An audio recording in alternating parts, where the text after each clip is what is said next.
Hello, তোমরা সকলে কেমন আছো? আমি খুব ভালো আছি। আর একটা ভিডিও আমি তোমাদের সাথে শেয়ার করছি। তো সেদিন ছিল রবিবার দিন আমি কি কি রান্না করেছিলাম সেগুলোই আমি তোমাদের সাথে আজকে শেয়ার করব। আমি করেছিলাম মোচা চিংড়ি আর কলা আলু মাছ আর মাছের ডিম ভাজা। তো এখানে মোচাটা আমি কাটতে কাটতে মাছ ভাজাটাও বসিয়ে দিয়েছি, কারণ ওদিকে তাহলে এগিয়ে থাকবে, একটু আমারই সুবিধা হবে।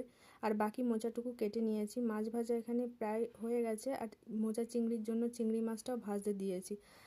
এই যে মাছের ডিম ভাজা হচ্ছে, যেহেতু শুকনো লঙ্কা ছিল না তাই আমি কাঁচা লঙ্কা দিয়ে এখানে মাছের ডিমটা ভেজে নিয়েছি।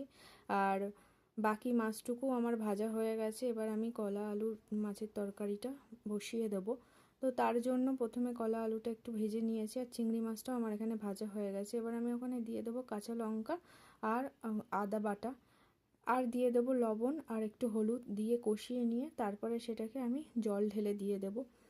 তাহলেই হয়ে যাবে কলা আলু মাছ। কলা আলু মাছ করতে বেশি লাগে না, খাটনি হয় না। তো যাই হোক, আর এখানে মোচার জন্য আলুটা ভেজে নিচ্ছি।